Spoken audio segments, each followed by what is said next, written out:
Fox News alert, busy day on Capitol Hill as we are watching some high-stakes hearings. Deputy Attorney General Rod Rosenstein facing a Senate panel for a budget hearing earlier, where he was hit with a barrage of questions about the Russia investigation. Rosenstein assuring lawmakers Special Counsel Robert Mueller will be allowed to do his job, and says President Trump has not talked with him about the probe. More on all of this ahead. Another Fox News alert also on the hot seat will be Rosenstein's boss, Attorney General Jeff Sessions, who is set to testify this afternoon in front of the Senate Intelligence Committee. Sessions, too, expected to be grilled over his role in James Comey's firing and about his undeclared meetings with Russian officials. All this as the White House won't rule out Sessions citing executive privilege when it comes to certain questions. Buckle up, everybody. This is Outnumbered. I'm Sandra Smith. Here today, host of Kennedy on Fox Business, Kennedy. Also from FBN, co-host of After the Bell, Melissa Francis. Fox News legal analyst and host of Justice with Judge Janine. Judge Janine Pirro is here. And today's #OneLuckyGuy, Fox News contributor and nationally syndicated radio talk show host, sitting right next to Judge Janine, Richard Fowler, and he is outnumbered. I don't know what I meant by that. Yeah, what did you mean by that? You never know. Yeah, well, we'll see by the end of it, right? All right. So much going on. Let's begin. Attorney General Jeff Sessions will be the highest-ranking government official to testify in the Russia probe so far when he appears before the Senate Intelligence Committee at 2:30 p.m. Eastern. His testimony coming after fired FBI Director James Comey dropped hints during his testimony last week that there may be more to Sessions' recusal from the Russia probe. And while Sessions will be testifying before his former colleagues, he may not get a warm welcome from all. One of his questioners, Democratic Senator Jack Reed, on what we may expect. So I think important to establish why he was involved in the dismissal of Director Comey, since he had recused himself from apparently all matters related to the Russian investigation, and the president himself has indicated that he indeed based his dismissal of Comey on the Russian investigation. So the Attorney General's involvement is highly questionable, to be blunt, and I think those questions will be raised. Meantime, as we await the Sessions hearing, special attention will be paid on whether he does indeed cite executive privilege, especially when it comes to private conversations the Attorney General has had with the President. Chief Intelligence Correspondent Catherine Harris joins us live from Capitol Hill with the latest. Catherine. Thank you, Sandra. Based on the testimony this morning from the Deputy Attorney General and the line of questioning from Democrats, we got a pretty good idea where they'll be heading this afternoon. I do have questions for the Attorney General. I want to know why he has provided false testimony to me and to Senator Franken. I want to know why, if he is recused from the Russian investigation, he played any role in the dismissal of FBI Director Comey. The fired FBI Director James Comey testified last week that by mid-February, when he talked with President Trump about former National Security Advisor Mike Flynn, he already had a sense, based on either evidence or intelligence, that his boss, the Attorney General, would recuse himself from the Russia case. Here's that exchange. When it comes from the President, I took it as a direction to get rid of this investigation because we're not going to follow that request. And so we decided we got to keep it away from our troops. But is there anybody else we ought to tell at the Justice Department? And as I laid out in my statement, we considered whether to tell the Attorney General, decided that didn't make sense because we believed, rightly, that he was shortly going to recuse. The FBI director also testified that he believed he was fired over his handling of the Russia probe, and then he questioned what role the Attorney General played in his firing because the Attorney General had taken himself out of all matters Russia. I think it's a reasonable question. If, as the President said, I was fired because of the Russia investigation, why was the Attorney General involved in that chain? I don't know. And so I don't have an answer for the question. Supporters of the Attorney General point to the fact that he will be testifying in an open session this afternoon. It will be his chance to set the record straight based on the fired FBI director's testimony, Sandra. Catherine Herridge, thank you. You're welcome. All right, Richard Fowler's on the couch with us. See, he's cracking up because I kind of set you two up. But Judge, obviously, we want to get your take on executive privilege. Sean Spicer not ruling out that Jeff Sessions might just not answer some questions and cite executive privilege. But Richard, to you first on what your expectations are this afternoon. So Judge Napolitano earlier on the channel talked about the fact that Jeff Sessions is not sort of here as the AG. He's here as a witness in this Russia investigation. And I think that's where the line of question from Democrats are going to go. Were you involved?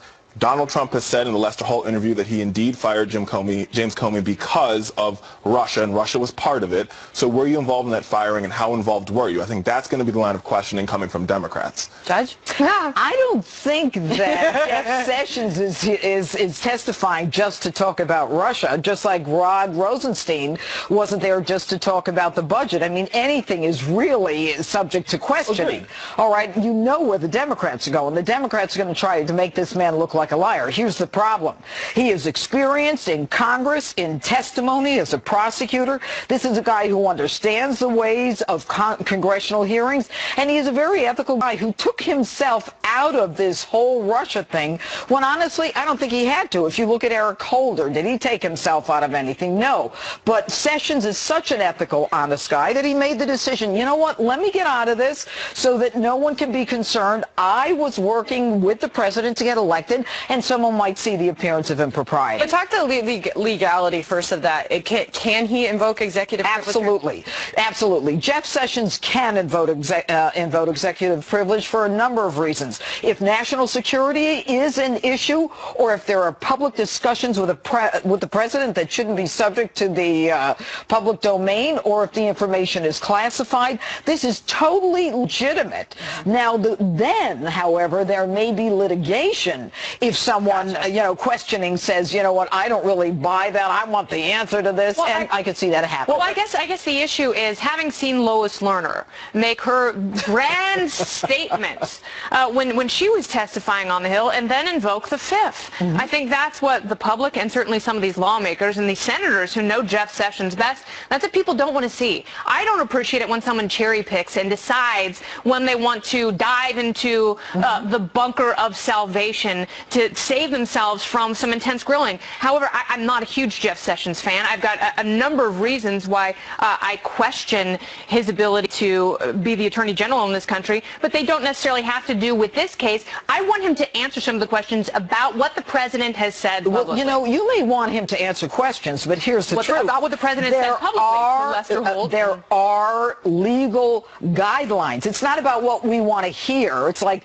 Jim Comey saying, well, I really can't talk about this, or I really can't talk about that. I'm glad you want to hear it. You don't want him jumping into a bunker, but this is a man who understands the law. He understands his role as Attorney General, and he understands how far he can go. Or also a politician. Let's go back to the original question, though, and the premise when Leahy's saying he doesn't think he should be involved because he recused himself over Russia and Comey was fired over Russia. I mean, can we start a list of the reasons why Comey deserved to be fired? Everybody had been calling for his firing for so long. I mean, he's the chatty, Cathyest FBI director of all time. I mean, he equally offended parties on all sides. His most recent testimony, he talked about doing things that were wildly questionable at the very least. So to say that it's over Russia. To your point, very, very quickly, and this speaks to exactly what you're saying. What if the president didn't share that he was firing James Comey over Russia? What if he really went to Rod Rosenstein and said, okay, why don't you put out a complete graphic of why James Comey needs to be relieved of That would take a long time. Well, but maybe, you know, what Rod Rosenstein did was he wrote a pretty thorough memo, gave it to the president, and the president said this was enough. But what if he had internally decided about Russia and didn't share that until he spoke with Lester Holt about it? Is that cause for recusal if Jeff Sessions wasn't privy to? I think that's why Democrats are asking the question but today. It doesn't But I agree with you, Judge. I do believe that Jeff Sessions has the ability to invoke executive privilege, right? I'm not a lawyer, but most legal scholars tend to agree with that. My problem is a PR problem, and I think where I agree with Kennedy is that the moment he starts invoking executive privilege, people go, something in this buttermilk doesn't smell right. That's obviously in your opinion. Okay, so Judge, set this up for us. What is at stake with this testimony, with this hearing today, for the administration, broadly speaking? Well, I think that what the administration is saying is, look, Jeff Sessions could have said, I want to testify in a closed hearing. He said, no, I want to testify in an open hearing. I want everyone to question me. I have no problem. If I have to, I'll invoke the legal protections that are incumbent upon me to allege. And what he's got to do is try to explain what he did, why he did it. And Kennedy, I agree with what you said. I mean, the truth is it doesn't matter what the reason is for Jim Comey's being fired, and I'm so sick of talking about it. You know what? Jim Comey, at this point, is a leaker. As far as I'm concerned, he did nothing when there were all kinds of problems with the Obama administration. He's an operative, and right now I have a real problem with Mueller, but I'm sure that's coming. Okay, now what about the kind of he compromised himself as well? Yes, I mean, Comey went out there, he said he felt sick about the idea that he had to, use different language when he was talking about the Clinton investigation because he knew it was incorrect and it was not right, and then he went and did it anyway? Right. Mildly nauseous and queasy. Okay, very, very quickly. Judge, what happens if Jeff Sessions goes before this committee and gives a completely different account of that conversation he had with James Comey before the president wanted to meet with Comey privately? Because the president said Jeff Sessions didn't say anything. He his body language insinuated, and his silence, that he knew it was wrong and he was uncomfortable, but he didn't speak to, why it was okay for the president to meet with Comey privately. Now, what if Jeff Sessions goes before the Senate Intelligence Committee and gives a completely different account? Like what? What is he going to say? We weren't asked to leave? What is he going to say?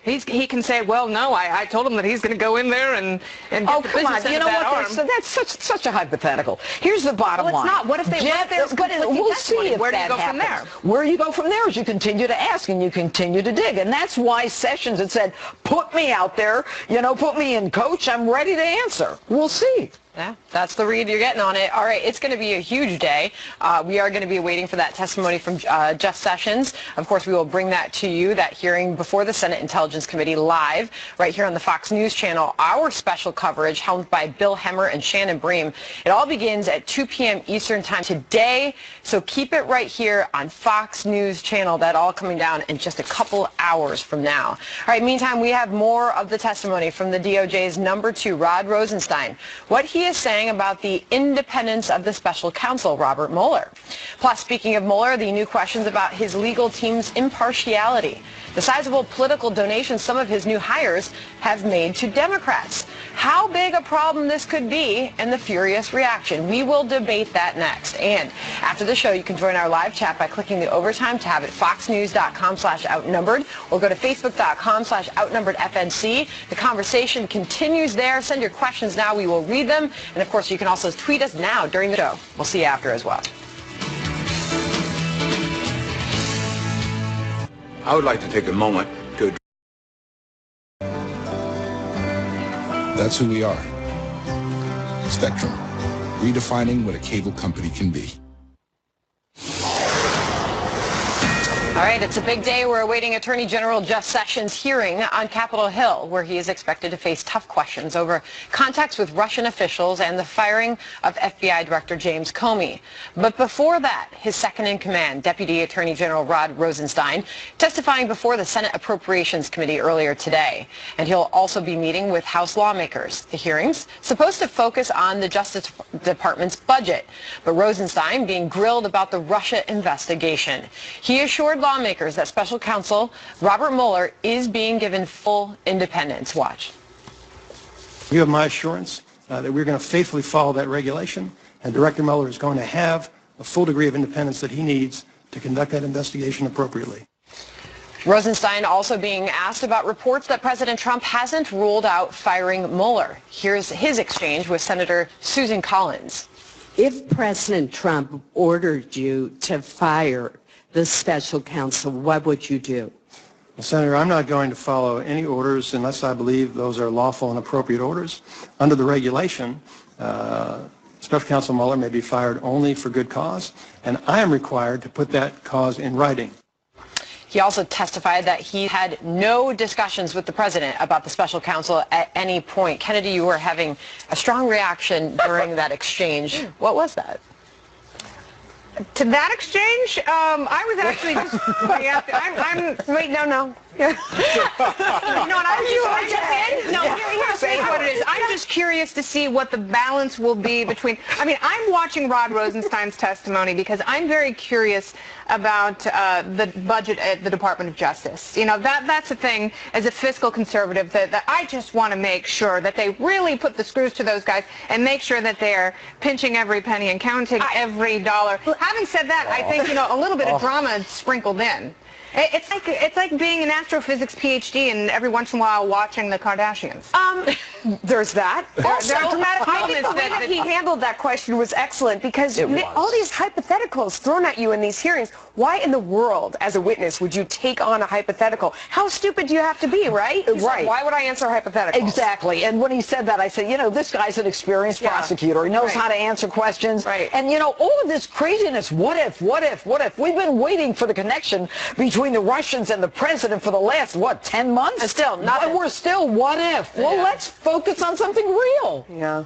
I mean, what do you expect from this, Richard? From Sessions? Yeah, well, I mean, that exchange painted the picture of what we're looking at today in this no, I think that there's no question this paints a picture of what we're looking at. There's going to be this debate about whether or not the White House engaged in some sort of impropriety around the firing of James Comey. Is there an obstruction Are you glad of he was justice? fired?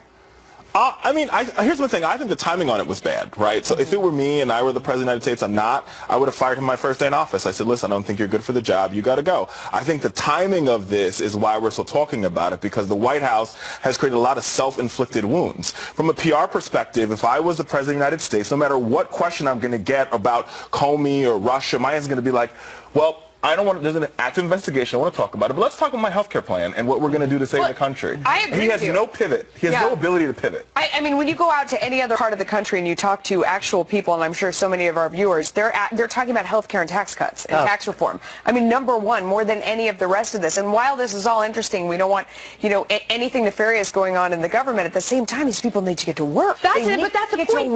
When you see these town halls, especially when Republican House members go to these town halls, there's no one there screaming about Russia. No. They're all screaming about health care. Right. And you know what happened yesterday with the rollout of that apprentice program? The whole idea of saying, look, not everybody needs a college education. Not everyone needs to be in debt for the rest of their lives. You know, let's train people so that they can fulfill the jobs that are out there. No, because I agree with the judge. I actually agree with the judge. I think I'm a big fan of apprenticeships as part of a career technical education. Sadly, that message is going to get lost today because Jeff Sessions is testifying. But so then, after today, Judge, does this allow the president to move on with his agenda, having Jeff Sessions sit down and testify? Let me tell you what's going to happen. Not that I know and not that I'm hypothesizing, but Jeff Sessions is going to come out and be Jeff Sessions. He's a straight shooter. He's smart. He knows the ways of Washington, okay?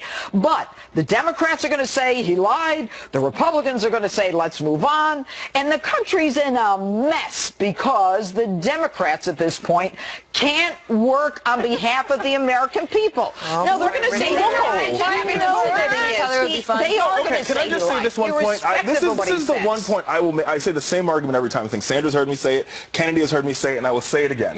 We are in the House. We are in such a small majority. We can't do anything. All we could do is get on the floor and complain. We can, our vote in the Senate. In the Senate, we have 48 votes. Right? If they want to get health care done, Republicans can get it done without us. We could sit on our hands. We could disappear. Or you could and not you guys sit on could get our it done. You cannot blame Democrats for the fact that the Freedom Caucus and the Tuesday Group cannot work together. You just cannot. What I'm saying is that you can predict that they will criticize the Attorney General. But it doesn't matter. But why are we having this hearing? Why are we having this discussion? We're having this hearing.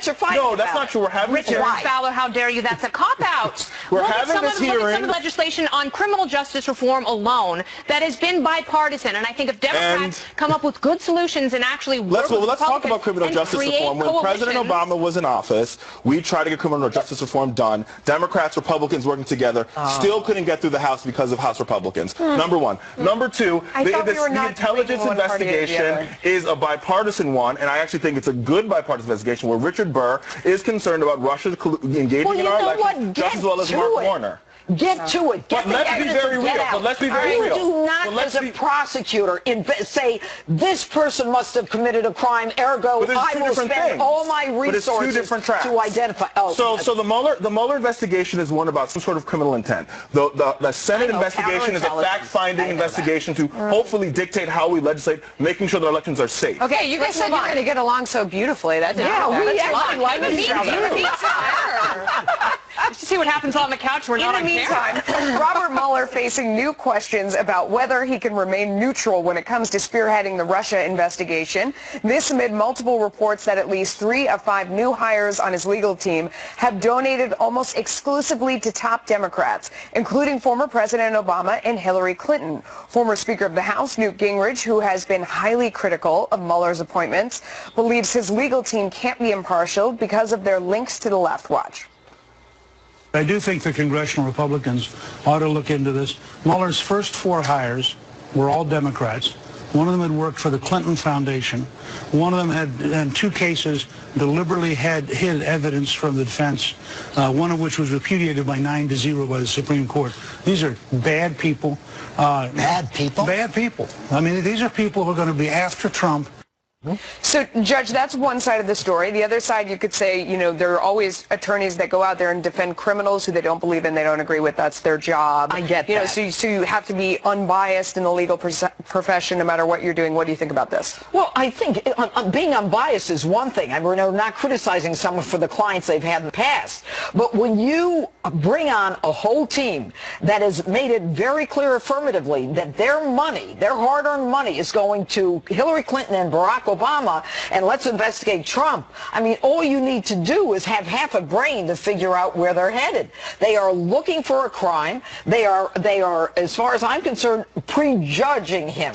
Why not have people who supported Donald Trump? Why not do 50-50? So let's have a real conversation. So this is a Washington. We're not having one? No. I'm just going to say this is a Washington thing, right? So a lot of times the people want to work for the Justice Department. They play both sides. They're like, well, let's see. I'm going to give to one so I can get an appointment. Remember, this is a congressional appointment. All of these individuals in this investigation were once DOJ staff, and to get a DOJ staff, you have to be approved by the Senate, appointed by the President. So you play politics.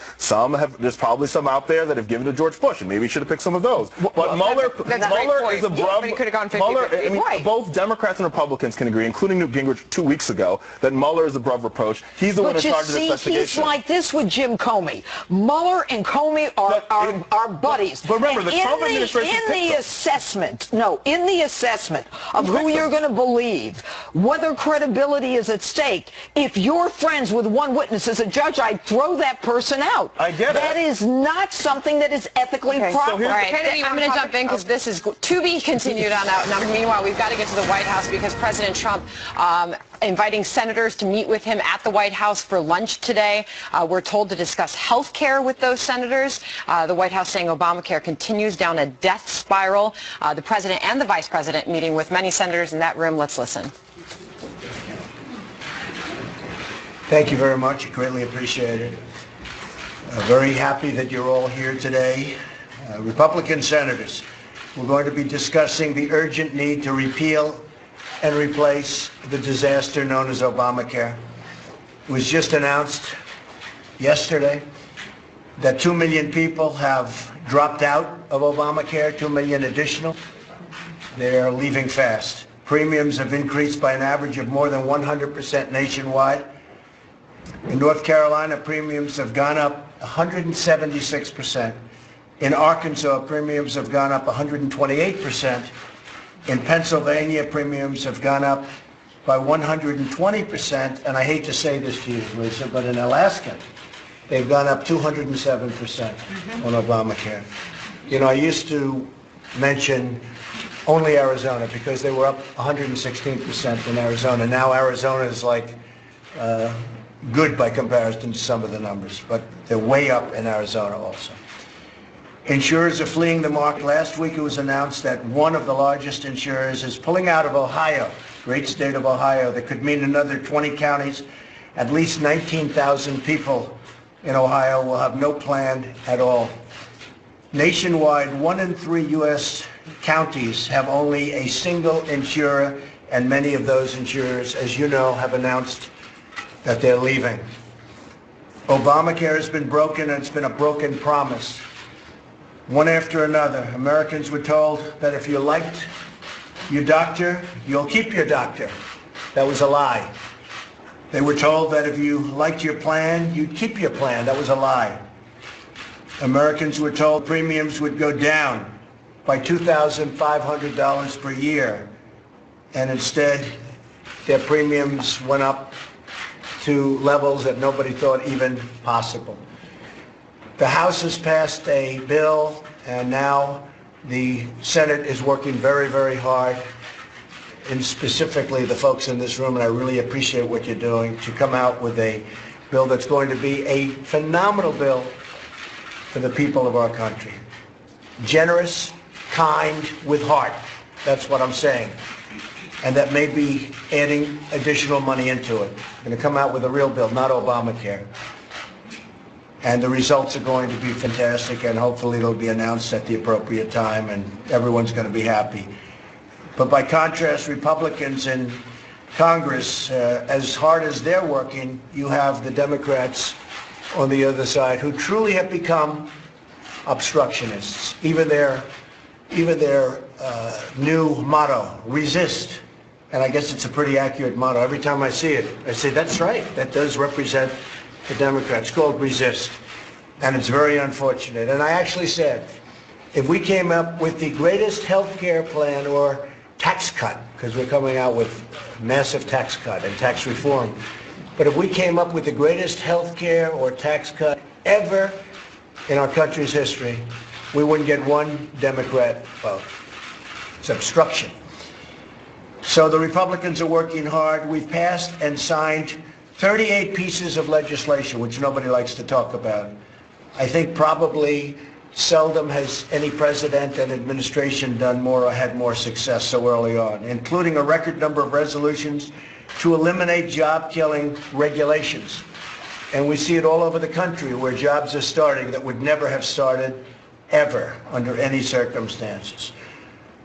So I'd like to thank our great Vice President for being here. I'd like to thank all of the senators who I have so much respect for. I've gotten to know and love some of them and know and like others. But I have great relationships with every one of them. And I'll tell you what, I do have a lot of respect for the people in this room. I can tell you that very much, and I appreciate you being here. Just a little bit on the economy. Unemployment has fallen to a 16-year low, and manufacturing confidence is at an all-time high. Just came out with a report, the highest level of confidence in the history of the reports, which are, they've been taking these statistics for many, many years, Mike, I'll tell you. And in the history of this report, the confidence level is at the highest point it's ever been. Companies are moving back into the United States. You see it in Michigan where the auto companies are coming back in and they're expanding their existing plants. And they're saying, well, maybe we're just going to have to build in the United States, and that's the way it's going to be. I was also really thrilled last week, and had a lot to do with even their opening ceremony, where in Pennsylvania they're opening a brand new coal mine. That's the first coal mine that's opened in this country in a long time. It's brand new. Many of them are being reopened, but this is a brand new mine. That hasn't happened for many, many years. So we're keeping our promise to the American people. And that's why it's so important for the Senate and the senators that are with us today to come up with a great health care plan. And I really believe they're going to be able to do it. We're very close, and I really believe they're going to be able to do it. So the economy is great. Everything seems to be working really well. And a very big focus for us over the next short period of time are going to be tax cuts, tax reform. We're going to be putting in a very major infrastructure plan, and for this group in particular, we're going to be focused on Obamacare, repeal and replace. I've been talking about repealing and replacing Obamacare now for almost 2 years. Don't forget, on June 16th, June 14th is my birthday, but June 16th was the day I announced that I was running. Some people said, really? Is that going to happen? And it happened. But it's been exactly, so in 3 days, it's exactly 2 years, Johnny. So we're very happy about that. And from day one, I said, we're going to repeal and replace Obamacare, and that's what we're going to do. So we've kept our promises. We've gotten rid of the regulations. The economy is going really well and going to get even a lot better. Numbers for the quarter are going to be very good, I believe. When the numbers are announced, the GDP numbers, I think they're going to be shockingly good based on all of the facts that we're hearing and based on the enthusiasm from the businesses because they're doing well. And we've just started. So I want to thank you all, and I want to thank you, senators, for all being here. We appreciate it. And now what we'll do is we'll start talking about the replacement for Obamacare, which will be far better than Obamacare. Thank you very much. What's your time frame, Mr. President? As soon as we can do it. As soon as we can do it. Thank you very much, everybody. Thank you. Thank you very much. Thank you.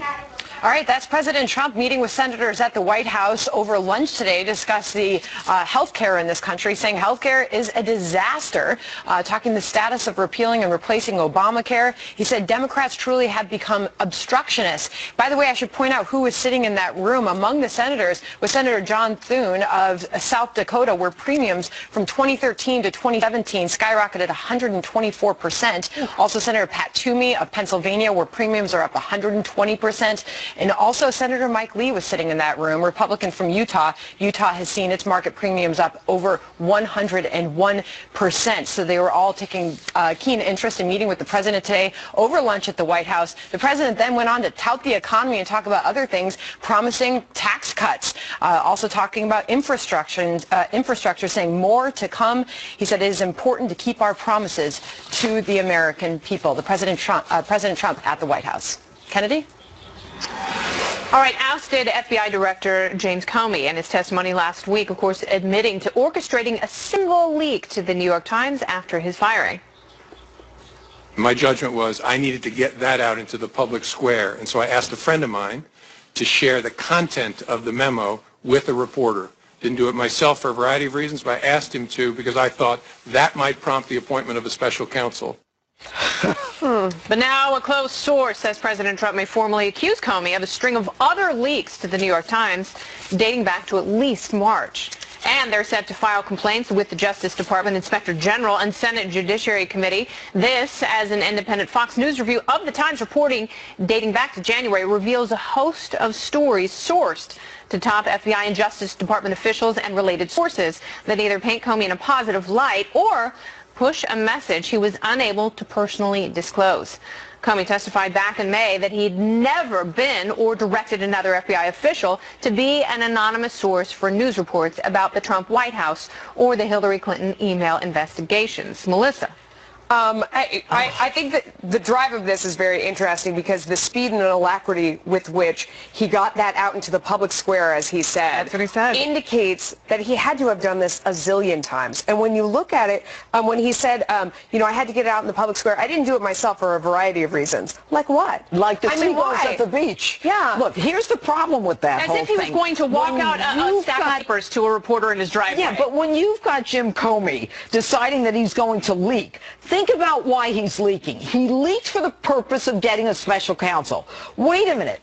Jim, you were the head of the FBI. Right. The president was not under investigation. Now that you're a fired, disgruntled ex-employee, oh my God, we got to get a special counsel out there to investigate the president. Yeah. Can't you see through this? He needed to get that information out so that he could go after the president. But when he was the head of the FBI, there wasn't anything worth going after. Yeah, exactly. What a hero. I want to bring Richard into this because the Fox News report shows that the New York Times had several interesting stories written by the man who wrote the Comey memo story, Michael Schmidt, with Daniel Richman, who is that Columbia law professor, the close friend of James Comey. And it's interesting because the three of them tend to collide in a perfect storm of journalism several times, dating back decades. So is Comey a big fat leaker? If he is a leaker, then he perjured himself by saying he never leaked. So if that's the case, then that's the case. Like, I mean, there's the facts are the facts, and the facts will sort of rule themselves out. But here's my thought on this, right? So I think, like, I don't think that there is, in my opinion, I disagree with a lot of people in my party, that there is some sort of collusion between Russia and the Trump administration. Might be some loose contacts with no clear collusion.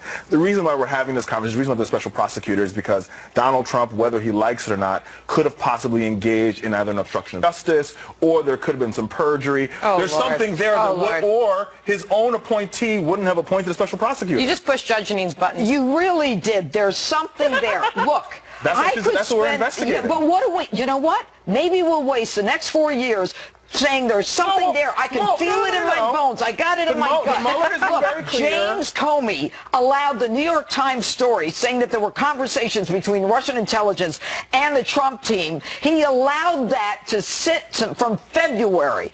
And then now he says he wants to be transparent and he's coming before Congress. This guy is promoting a narrative that is you have to admit that you cannot say that this White House is blameless here.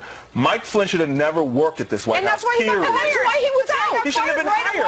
Oh, come on. Come on. Didn't Obama give him clearance? Well, let's not even go there. I want to go forward. I don't want to go backwards. Well, the only reason we're talking about... Didn't he work in the Obama White House? Yeah, he worked in the Obama White House and he was fired. Weird. And clearance is usually a courtesy given to people, to generals. Yeah. Do you have clearance? No, because I'm not a general. Yeah, but here's the thing. Well, what's your clearance, Clarence? This is fun, by the way. I'm having a good time. Court of Appeals dealing another legal blow to President Trump's travel ban. Now the Second Federal Appeals Court to rule against it. So are these decisions putting us in harm's way? We will discuss. That is happening next. It is Outnumbered. I would like to take a moment to address my fellow veterans, because I know there are so many of you who have served your country honorably, whether it's 2 years, 4 years, or 32 years like myself. One of the to home delivery gold IRAs and discover how you can get up to $2,000 in silver free. If you can't hold it, do you really own it?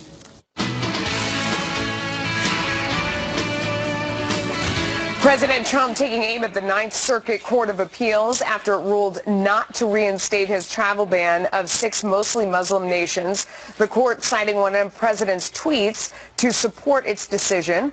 But still, he is firing back on social media, writing, well, as predicted, the Ninth Circuit did it again, ruled against the travel ban at such a dangerous time in the history of our country. Supreme Court.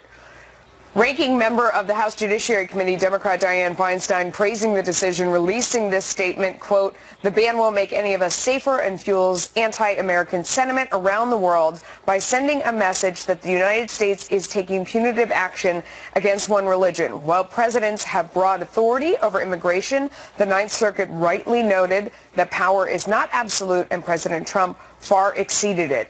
That ruling comes after the Fourth Circuit also blocked the travel ban last month, a decision the White House is appealing to the Supreme Court. Kennedy, I'm going to go to you first because these two are going to start fighting in it. Oh my gosh, I can't wait. Yes. I'm actually really excited. I'm going to keep it brief. Go. Brevity is the soul of wisdom. Give me your take. Dianne Feinstein is all over the place. You know, yesterday she wants to investigate Loretta Lynch, and today she's saying that the president overstepped his bounds. The one thing I do agree that it doesn't necessarily, I think the travel ban gives us a false sense of safety. However, I don't think we should not make immigration policy for fear of appeasing terrorists. You know, it's like, oh, they're going to be mad at us, therefore we shouldn't do it. I don't think that's a good reason to have any sort of policy in this country, but I do think we need to have a discussion about immigration and how we can make it safer for us and some of the safe holds and methods we can use and maybe modernize things and make them less bureaucratic and perhaps privatize aspects of this overwrought bureaucracy. Oh, wait, before I hand it over to you two, being the legal mind, the brilliant legal mind that you are, Judge, does the president tweeting about this, does this, first of all, is it even affecting the situation, and is it negatively? The court made it clear that they were looking at the president's tweets. Yeah. Now, and campaign rhetoric. Going back. But here's the problem.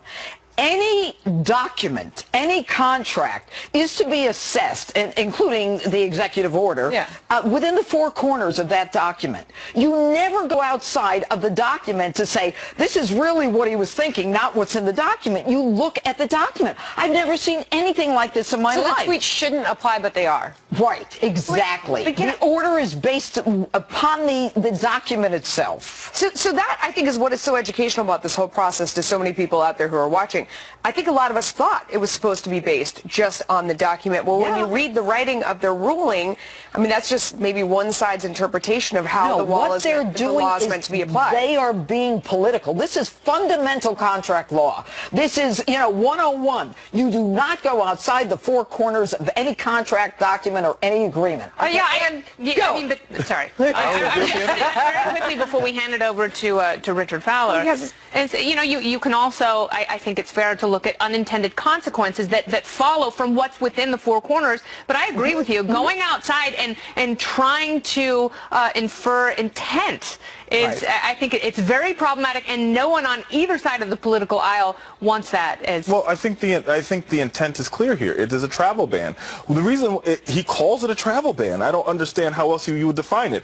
At the beginning of this whole, first of all, can I just say, wait, but what's wrong with that? I mean, if you're saying that it's a travel ban from countries where the governments have fallen apart, so we can't verify people. Well, that is one thing, but what we've seen from his language is the reason this ban was created was to ban a group of people, and that's discriminatory. That's what these courts rulings are saying. From countries where their governments have fallen apart. If it was about Muslims, it would include Saudi Arabia. I mean, it would include Pakistan, India. But you are penalizing 180 million people. Wait a minute, for they don't 5 or 6 bad actions. Wait a minute. Get some fundamentals here. They have even no 100 bad right actions, to come here. They are guests. They do not have a right to be in this country. So let's stop with let's talk about how we got here. We got here because there were Americans, people who had green card holders who were held up at the airport. And they changed that. They changed that. But this was initially a Muslim travel ban. And that's what the intent of it was. All right, we're going to leave it there. We're going to agree to disagree. With healthcare tax reform among the big issues looming, President Trump holding the first meeting of his full cabinet, but top Democrat Chuck Schumer making fun of it, starring in a video mocking the meeting. But should Schumer really be doing this on the taxpayers' dime and time, or should he be focusing on other priorities like healthcare? I'll help.